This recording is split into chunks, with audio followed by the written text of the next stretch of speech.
اور وہ بھاگ گئے, پاکستان سے بھی بھاگ گئے, افغانستان سے بھی بھاگ گئے.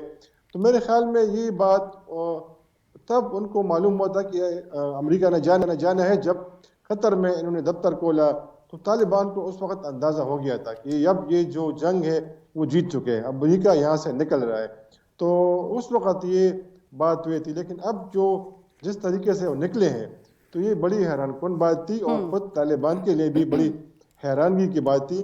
طالبان خود کہتے ہیں کہ ہمیں اتنا اندازہ نہیں تھا, ہمیں اتنا تو یقین تھا کہ کچھ جو رورل ایریاز ہیں, رورل ڈسٹرکٹس ہیں, اضلاع ہیں, تو شاید وہاں پہ ان کا قبضہ ہو جائے. آلریڈی کچھ جو علاقے تھے ان کے قبضے میں تھے, لیکن کابل کے اوپر ان کی اتنی جلدی قابض ہونا, امریکیوں کا نکلنا, افغان گورنمنٹ کا اس طرح بیٹھ جانا, وہ ان کا غائب ہو جانا, یہ کم از کم طالبان کے وہم و گمان بھی نہیں تھا. ٹھیک ہے. نقی صاحب, آپ اس بیان کو کیسے دیکھتے ہیں جس انداز میں وہ آئے ہیں اور جس انداز سے وہ گئے ہیں؟ تو صدر جو بائیڈن صاحب تو یہ کہہ رہے ہیں کہ ہمارے پاس کوئی اور آپشن ہی نہیں تھی, 20 سال بھی رہتے تو یہ اسی طرح کے نتائج نکلتے. تو یہ وزن ہے ان کی بات میں؟ دیکھیں, جب امریکہ افغانستان آ رہا تھا اس وقت بھی اس کو بڑی جلدی تھی. میرا اس نے ورکنگ اس طرح شاید نہیں کی تھی, اور جب جس طرح اس کا وڈرال ہوا یہ بھی بڑی جلدی میں ہوا ہے. لیکن جو بائیڈن صاحب نے آج اپنی سٹیٹمنٹ دی ہے جس میں انہوں نے کہا ہے کہ یعنی ہمارا $1 بلین جو ہے وہ ایک ہفتے کا خرچ تھا. تو میرا خیال ہے یہ کسی بھی, یعنی جس طرح ایک دن میں نے اپنی رپورٹ میں پڑھ رہا تھا تو اس میں اپنے پروگرام میں کوٹ بھی کیا تھا, افغانستان, سیریا اور جو ہے عراق میں ان کا $2300 ارب جو ہے انہوں نے لگائے ہیں پچھلے 20 سال میں. تو یہ ایک ان کے لیے میرا خیال ہے یہ جو ڈرون اٹیک کی اگر ہم بات کریں تو یہ جو سابق صدر ٹرمپ تھے ان کے دور میں اس میں بڑی شدت آئی اور ان کے ایکسپینڈیچر میں بڑی شدت آئی. تو یہ جب بائیڈن اپنی کیمپین میں میرا خیال ہے اس وقت بھی ان کہا کہ ہم اپنی فوج کو نکالیں گے وہاں سے, اور جیسے ہی وہ آئے تو انہوں نے اس کو فوری وڈرال کا کیا. لیکن یہ اتنا میرا خیال ہے اب جس طرح وہ نکل کے گئے ہیں اور جس طرح پیچھے وہ چھوڑ گئے افغانستان کو, جس طرح ہم ڈیلی بات کرتے ہیں کہ ان کا $300 ملین سے زیادہ جو تھا ڈیلی کا ایکسپینڈیچر تھے امریکن فوج کے اور ساتھ جو الائز ان کے ساتھ تھے افغانستان میں.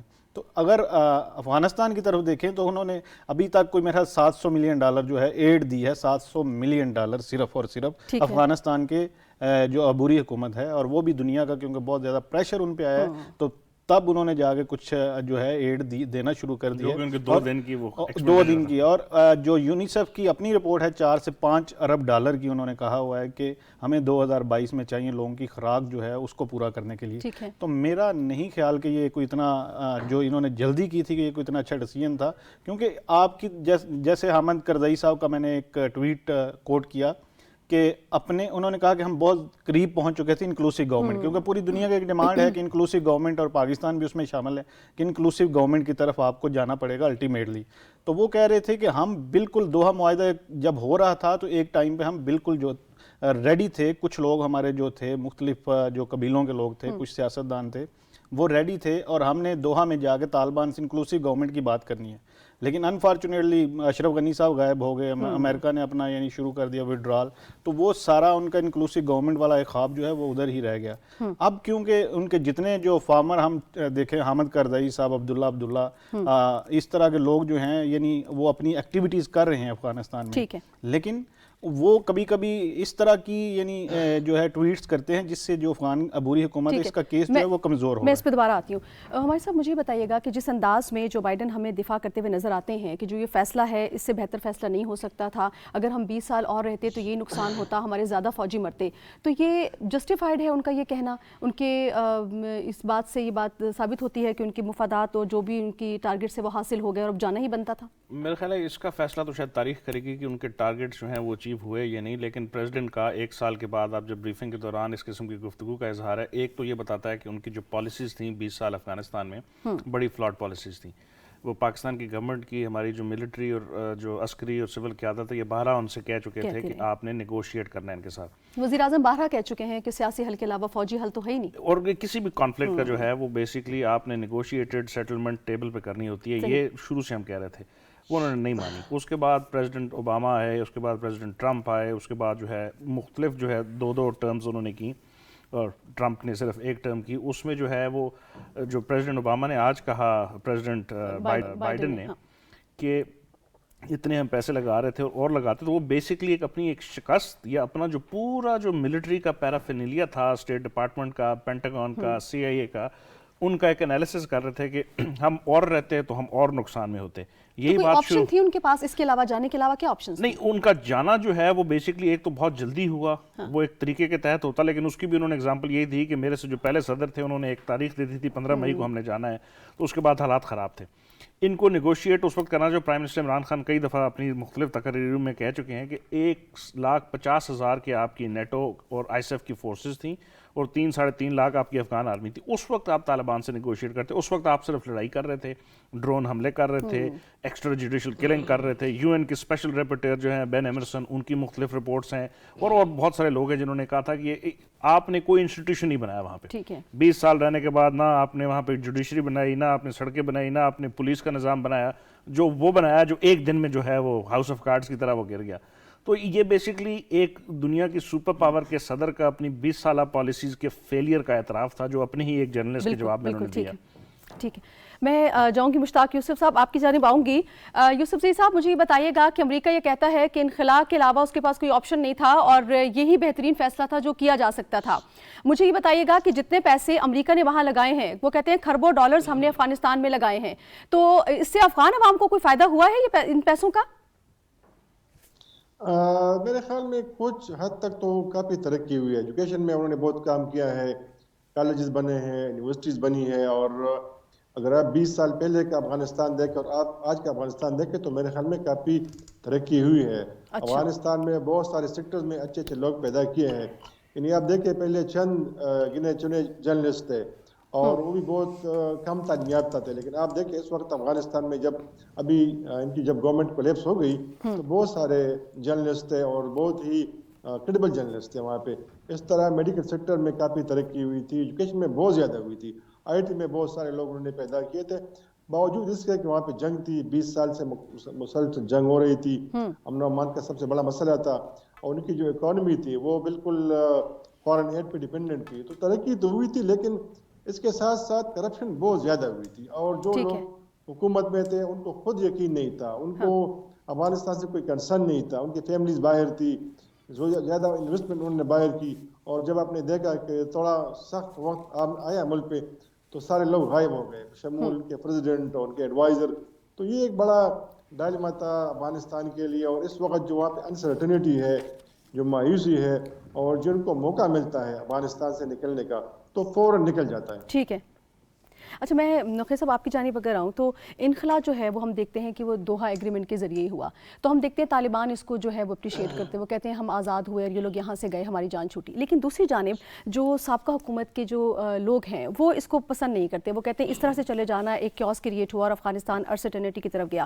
آپ کیا سمجھتے ہیں کہ یہ بہتر فیصلہ تھا یہاں سے چلے جانا ان کا, اور یہ جو ایگریمنٹ تھا اس کا کوئی نقصان بھی ہوا ہے افغانستان کو؟ یہ جو لوگ اب کرٹیسائز کر رہے ہیں تو یہ 20 سال انجوائے کر رہے تھے نا امریکہ کے ساتھ, ادھر بیٹھے ہوئے تھے افغانستان میں, حکومتیں کر رہے تھے, تو انہوں نے کیا پریشر بلڈ کیا امریکہ کے اوپر, انہوں نے کس طرح کا مقدمہ جو ہے وہ اپنا لڑا. اور یہ تو طالبان کی اپنی آفیشیل اس میں نے پڑھا ہوا ہے کہ وہ کہہ رہے ہیں کہ ہم اس وقت نہیں آنے قابل نہیں آنا چاہ رہے تھے, لیکن ہمیں فون آ رہے تھے. یہ تو سٹوری آئی تھی پچھلے دنوں ایک انٹرنیشنل میڈیا میں, اور ہمیں بلایا گیا کیونکہ جو آپ جب اشرف غنی گئے ہیں تو اس کے بعد جو انہوں نے فوج بنائی ہوئی تھی وہ کلیپس کر گئی, سسٹم کلیپس کر رہا تھا, تو وہ مجبوراً طالبان کو کابل میں داخل ہونا پڑا. تو یہ چیزیں جب آپ جس کی بیس پہ آپ کھڑے ہیں وہی ختم ہو گئی ہے تو ڈیفینیٹلی آپ نے بھی کلیپس کرنا تھا. تو یہ ایک ان کی بہت بڑی ریزن تھی کہ یہ جس پہ انویسٹ کر رہے تھے, امریکی ٹریننگ دے رہے تھے, امداد دے رہے تھے کہ ان کی فوج کو, اور اس کو افغانستان اس کے طالبان کے مقابلے میں کھڑا کیا ہوا تھا, تو وہ تو ایسے بالکل جیسے اشرف غنی ملک سے بھاگے تو ساتھ ہی کلیپس کر گئی تھی.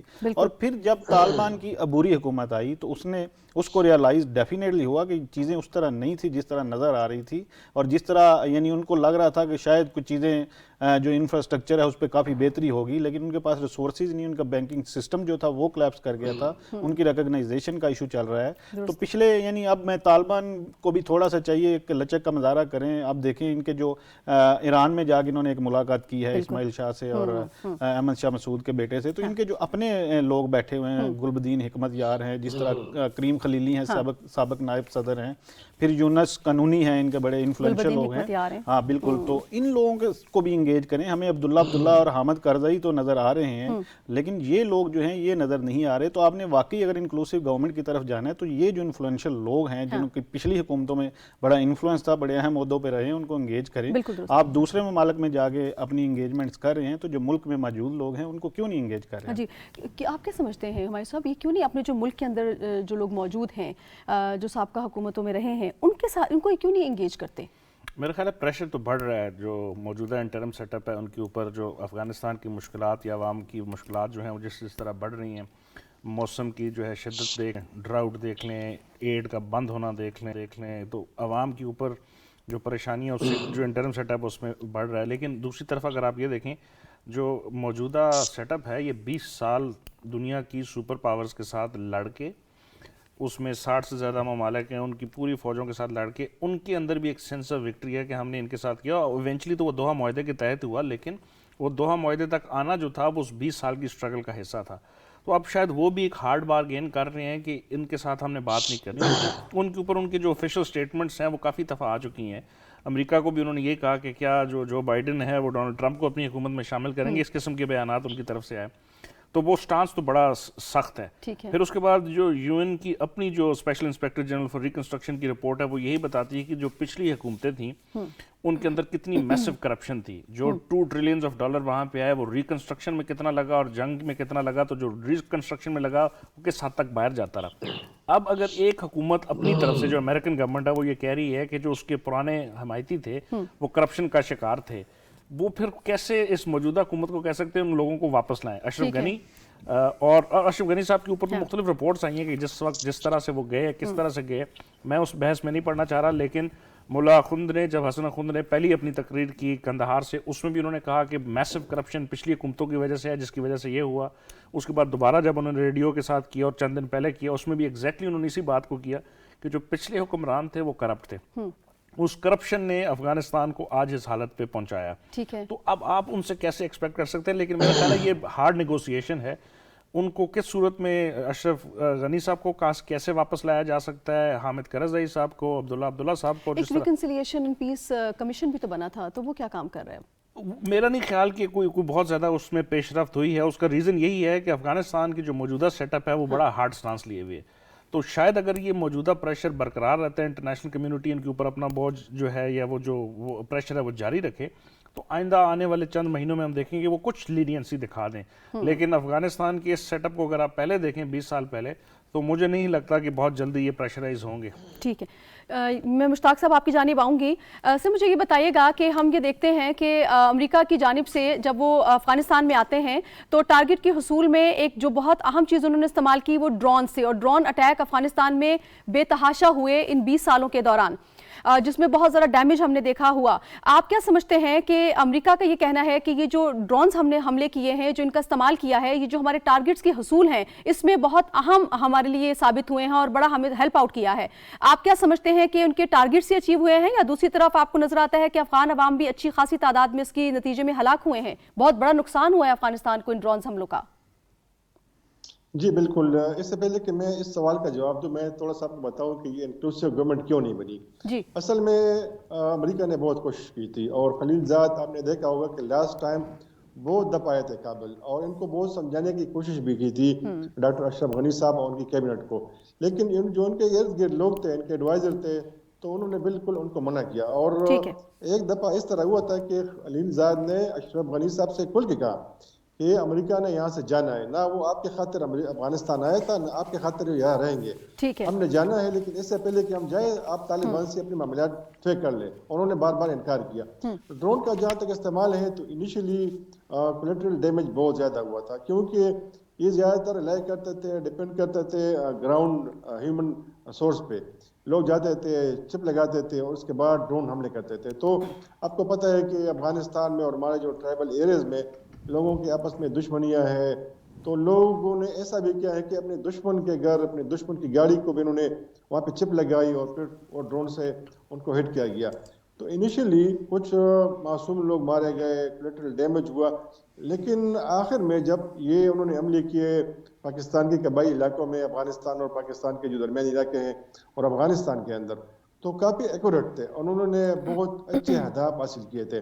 تو اس لیے وہ پریفر کرتے تھے کہ وہ ڈرون سے حملے کریں, کیونکہ اگر وہ زمینی راستہ استعمال کرتے, ہیلی کاپٹر بھیجتے اور ٹینک بھیجتے, تو طالبان نے کافی امپرومنٹ کی. طالبان نے افغان گورنمنٹ میں, افغان سیکیورٹی اداروں میں اپنے لوگ انسٹال کیے تھے, ان کے وہاں پہ لوگ تھے.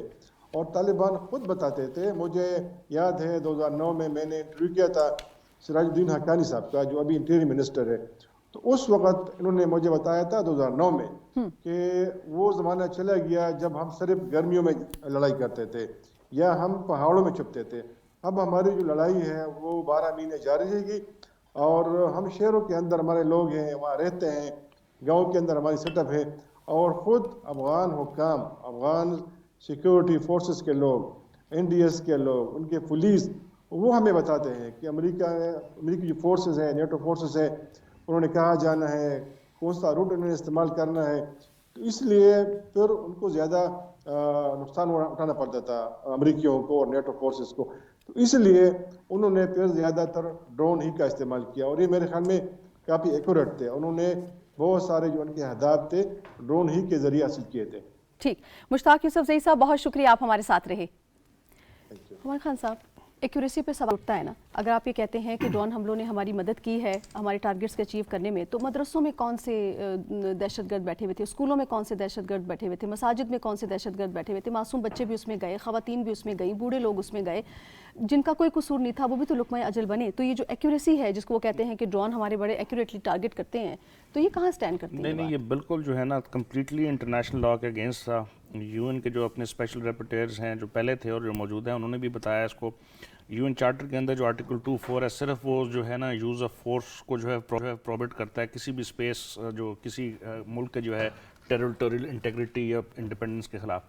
امریکہ نے آج تک, مطلب آپ ڈرون کو ایسے سمجھ لیں کہ آپ جج بھی ہیں, اب جیوری بھی ہیں, اب ایگزیکیوشنر بھی ہیں.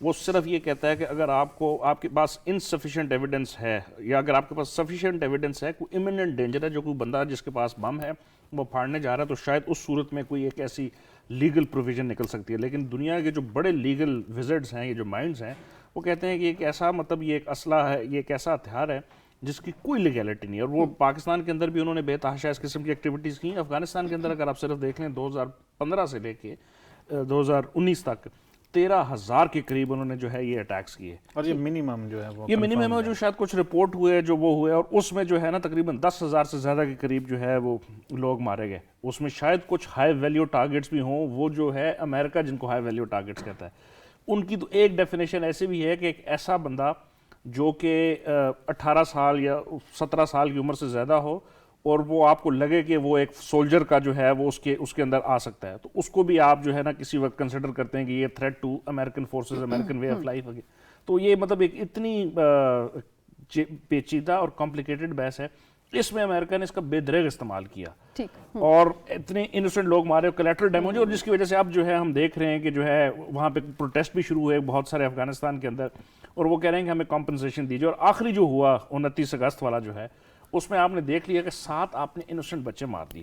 اس کا ایک پورا ریویو ہوا, اور ریویو کے بعد اینڈ میں جو رپورٹ آتی ہے جو ہائیسٹ لیول پہ فوج کی آتی ہے, یہ ایک ٹیکنیکل گلچ تھا, اس میں کسی کو رسپانسبل نہیں ٹھہرایا گیا. ٹھیک ہے, ٹھیک. لوخی صاحب, اتنے لوگوں کو مار دینا, مدرسوں, مسجدوں اور ایسی جگہوں کو ٹارگٹ کرنا جہاں پر آپ کا کوئی ان سے لینا دینا نہیں ہے, نہ ان معصوم لوگوں کو پتہ ہے کہ کس پاداش میں وہ مارے جا رہے ہیں, اور پھر اتنے بڑے جانی نقصان کے بعد آپ کا سوری کہہ دینا جسٹیفائڈ ہے؟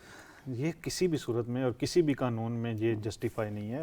میں آپ کو تھوڑی سی انفارمیشن شیئر کروں. میں ابھی ایک رپورٹ پڑھ رہا تھا, تو اس میں لکھا گیا ہے کہ 30 سے 40% عوام جو جہاں بہت ہوئی ان ڈرون حملوں میں, اس میں بچے اور خواتین تھے. ان کا دور دور سے کسی بھی ٹیررسٹ ایکٹیویٹی سے کوئی تعلق نہیں تھا. یعنی ہو سکتا ہے اس ایریا میں کوئی ٹیررسٹ ہو, تو اس کو ہٹ کرنے کے لیے وہ پورا ایریا جو ہے وہ یا زخمی ہوئے ہیں لوگ یا مرے ہیں. پھر انہوں نے ایک صوبہ ہلمند میں 2019 میں ایک شادی کی تقریب پر حملہ ہوا تھا جس میں 40 شہری جو تھے وہ جاں بحق ہوئے تھے. پھر اپریل 2018 قندوز مدرسے پر ایک فضائی حملہ ہوا تھا جس میں تقریباً جو ہے غیر سرکاری اعداد و شمار کے مطابق 150 کے قریب لوگ جو ہیں وہ جاں بحق ہوئے تھے. اور 2009 سے لے کے 2020 تک جو ہے 3444 لوگ جو ہیں وہ جاں بحق ہوئے تھے.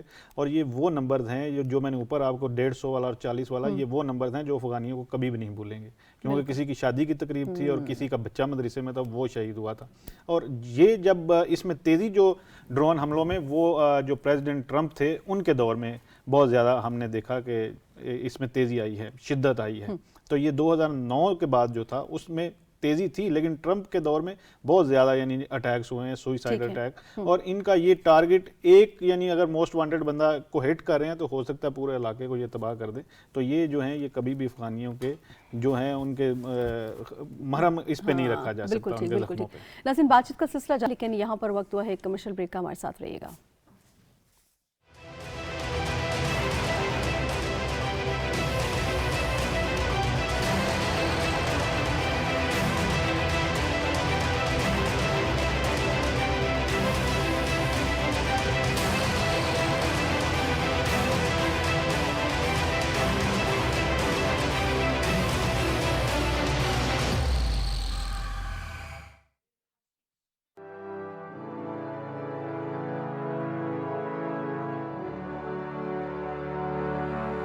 جب ایمان تمہارے پاس ہو, اللہ کی رضا بھی ساتھ ہو, تو پھر پرواہ نہیں, رکنا نہیں, جھکنا نہیں, گھبرانا نہیں.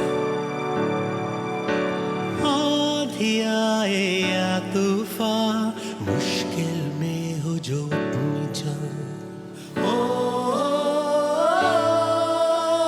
آندھی آئے یا طوفان, مشکل میں ہو جو اپنی جان, میں تم کو تھام لوں, تم مجھ کو تھام لو, تو پھر پرواہ نہیں,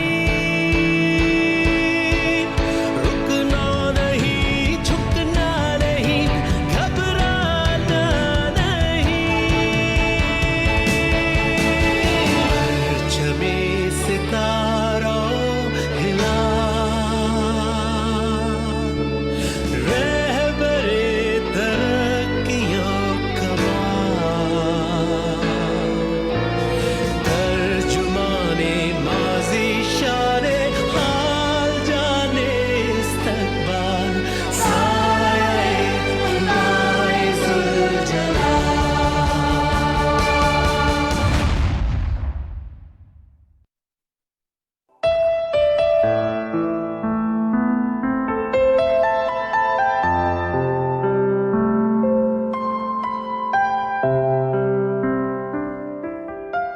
شوق تیرا اگر نہ ہو میری نماز کا ایمان, میرا قیام بھی حجاب, میرا سجود بھی حجاب.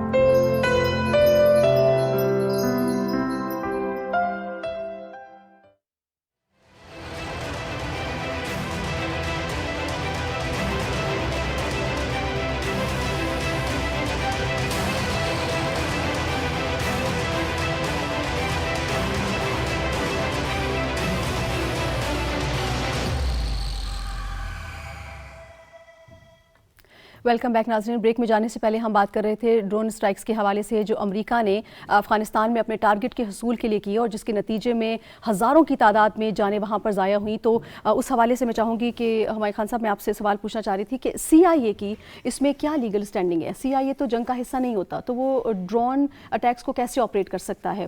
اس کو کوئی بنتی ہے تو اس حوالے سے؟ اس کا جو انٹرنیشنل لا ہے وہ بڑا کلیئر ہے کہ جو انٹیلیجنس ایجنسی ہے اس کا کام مختلف طریقوں سے اپنے ملک کے لیے جو ہے انفارمیشن گیدرنگ کرنا, ان کو جو خطرات ہیں اس کے متعلق جو ہے وہ دیکھنا اور پھر وہ اپنی گورنمنٹ کو دینا.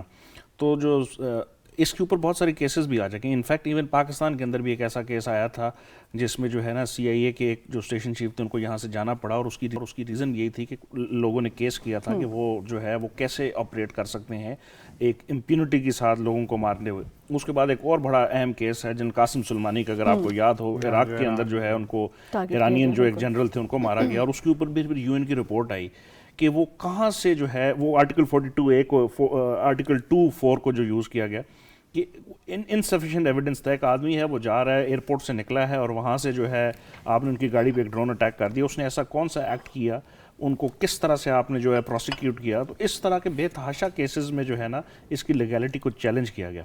اصل معاملہ جو ہے وہ یہ ہے کہ آپ بغیر دیکھے سمجھے, اور پھر بائی دا وے انہوں نے بہت سارے ہائی ویلیو ٹارگٹ ایسے ہیں جن کے اوپر اٹیک کیا اور پھر چند سال کے بعد دوبارہ وہ ہائی ویلیو ٹارگٹ دوبارہ نظر آئے. تو جب آپ امپیونٹی کے ساتھ ہزاروں میل دور بیٹھے ہوئے ایک جوائے اسٹک کے ساتھ لوگوں کے ساتھ زندگیوں کے کھیلیں گے تو اس کے بہت سیریس کانسیکوینسز ہوں گے. یہی امریکہ سے غلطیاں ہوئیں اور انہی غلطیوں کے نتیجے میں جو ہے وہ 20 سال کے بعد اس کو یہ ریئلائز کرنا پڑا کہ یہ جو ہے ہماری جو جنگی حکمت عملی تھی وہ غلط تھی, ہمیں ان سے گفتگو کرنی ہے. اب دیکھیں پریزیڈنٹ کا یہ بھی بیان تو سامنے آیا تھا نا کہ جو ہمارے افواج اور جو ہمارے اتحادی وہاں پر جن جرائم میں ملوث رہے ہیں ہم نے اپنے ڈیفینس میں کیے ہیں, سو ان سے کوئی پوچھ گچھ نہیں ہو سکتی. نہیں, یہ بیسکلی تو جو پچھلی گورنمنٹ کے ساتھ وہ ایک معاہدہ کرنے کی کوشش کر رہے تھے وہ یہی تھا کہ جو امریکن فورسز یا نیٹو فورسز وہاں پہ اب کوئی بھی اقدام کریں گی وہ اس کے اوپر افغانستان کا لا کام نہیں کرے گا, وہ امریکن لا کے اوپر ان کو ٹرائی کیا جائے گا. تو وہی بائیلیٹرل سیکورٹی جو ایگریمنٹ تھا یہ وہی تھا جس کے اوپر افغانستان کی عوام کا بڑا تھا. اب دیکھیں نا وہاں پہ لوگ اٹھ کے کھڑے ہوئے ہیں, وہ کہہ رہے ہیں کہ ہمیں ان کو کمپنسیشن دیجیے. میرا خیال ہے کمپنسیشن ایک اتنا وہ پولیٹیکلی رانگ ورڈ ہے کہ اگر آپ کسی کے بچے, اس کی عورتیں, اس کے خاوند, اس کے بھائی, اس کے کزنس کو مار دیں, اس کے بعد آپ ان کو جو ہے نا $1 ملین دے دیں, وہ کسی صورت میں بھی جو ہے وہ اس کا وہ جو ہے نعمل بدل نہیں. اس کے باوجود آپ کہتے ہیں کہ ہم نے جو کیا یہ جو 17-13 ہزار کے قریب ہم نے پچھلے جو 4-5 سالوں میں کیا اس کے اوپر ہماری کوئی جو ہے پکڑ دکڑ نہیں ہو سکتی, ہم نے اپنی وے آف لائف کو بچانے کے لیے کیا. آپ آئے غلط پری ٹیکسٹ پہ آپ نے لڑائی کی اور پھر اینڈ میں معاہدہ کر کے آپ جا رہے ہیں انہی لوگوں سے جن سے 20 سال آپ نے لڑائی کی. اور پھر آپ دیکھیں کہ ایویکویشن کے دوران جو اٹیک ہوا ان پہ ایئرپورٹ کے اوپر اور جو انہوں نے ڈرون اٹیک کیا اور کتنا یعنی ان کی اس پہ کتنا بڑا سوالیہ نشان ہے کہ ایک ایسی آپ لوگوں کو مار رہے ہیں ڈرون اٹیک میں جن کا کوئی ہے ہی نہیں اور آپ خود اس کو ایکسیپٹ کر رہے ہیں. آپ نے ٹرائل کے بعد ایکسیپٹ کیا کہ ہم سے غلطی ہوئی, یہ ٹیکنیکل فالٹ تھا. اور جو سوئسائڈر آپ کو ہٹ کر گیا, آپ کے کئی لوگ جو ہیں اس میں جاں بحق ہو گئے, ان کی اس اور اس میں کتنا بڑا تضاد ہے. میرا خیال ہے پچھلے 20 سال اسی طرح کی ڈرون اٹیک جو ہیں افغانستان میں ہوتے رہے. ٹھیک ہے, ان امین وائل مجھے جوائن کر چکے ہیں سلیم صدیقی صاحب, کافی ہیں, بہت شکریہ سر آپ نے جوائن کیا. السلام علیکم. وعلیکم السلام. اچھا, آج ہم بات کر رہے ہیں سلیم صاحب امریکی صدر جو بائیڈن کے اس بیان کے حوالے سے جو کہ ایک سوال کے جواب پہ انہوں نے دیا, اور ان کا یہ کہنا تھا کہ امریکی افواج کا نکل جانا ہی بہتر تھا, اگر ہم مزید 20 سال رہتے تو ہمارے مزید فوجی وہاں مارے جاتے. تو آپ کیا سمجھتے ہیں وہاں سے نکل جانا ہی آپشن تھا؟ اگر یہی آپشن تھا تو جو 20 سال وہ یہاں پر رہے اور جس طرح کی افغان پالیسی کو وہ لے کر چلے ہیں تو اس طرح وہ کس طرح سے جسٹیفائڈ ہوگی وہاں پر جس طرح وہ رہے ہیں اور پھر جس طرح سے نکلے ہیں؟ یہ تو پچھلی آپ کو یاد ہوگا کہ پاکستان کی سابقہ حکومتیں بھی انہیں کہتے آئی ہیں کہ جو 80s میں انہوں نے وہاں سے نکلنے میں جلدی کی تھی اور اس کے اثرات ہمارے معاشرے پر پڑے, تو بار بار یہ ان کو یقین یاد دہانیاں کراتی جاتی رہی کہ دیکھیے جی آپ نکلنے میں جلدی نہ کریں, اس کے لیے حکمت عملی ترتیب دیں. اور آپ دیکھ جو قطر میں ان کے ساتھ مذاکرات ہوتے رہے, اب انہوں نے اسٹیو کول کو تو سبھی جانتے ہیں, گوسٹ وار کی جو مصنف ہیں, انہوں نے کتاب بھی لکھی ہے. انہوں نے ابھی ایک آرٹیکل میں انکشاف کیا ہے کہ جو زلمے خلیلزاد نے جو بھی معاہدے ان سے طالبان کے ساتھ یا مذاکرات کیے ہیں ان کو جو ہے یہ اون نہیں کرتی بائیڈن انتظامیہ. یہ تو ایک الگ بات ہے. تو انہوں نے کہا جی کہ انہوں نے سارے معاہدے اپنی طرف سے کیے ہیں, حالانکہ یہ ہو ہی نہیں سکتا. یہاں جتنے بھی معاہدے ہوتے ہیں اس میں ایک شخص یا ایک صدر یا ایک کوئی انتظامیہ کا فرد نہیں ہوتا, بلکہ سینٹ, کانگریس, نیشنل سیکورٹی کے ادارے اور پوری اسٹیبلشمنٹ شامل ہوتی ہے. تو اس تناظر میں اگر دیکھا جائے تو ان کی انتظامیہ میں بھی آپس میں رفت تھی. تو ایک بائیڈن نے یہ بھی بتایا کہ ان کا $1 بلین جو ہے ویک کا اس جنگ کے اوپر خرچ ہو رہا تھا. تو یہ بھی ایک بہت بڑا فیکٹر ہے فائنانس کا, جو فائنانسنگ وہاں کی جا رہی تھی, جو خرچہ کیا جا رہا تھا. اب اس کی وجہ سے خود امریکہ میں اندرونی حالات یہ بھی بہت میٹر کرتے ہیں نا, کہ جی آپ دوسری قوموں پر, دوسری جنگوں پر, باقی جگہوں پر قوم کا ٹیکس اداروں کا پیسہ خرچ کرتے رہیں, ضائع کرتے رہیں, تو وہ بھی پوچھا جا سکتا ہے. تو اگر یہ ساری چیزیں ملا کے دیکھی جائیں تو انہوں نے وہاں سے نکلنے میں جلدی کی. 12 سے 18 ہزار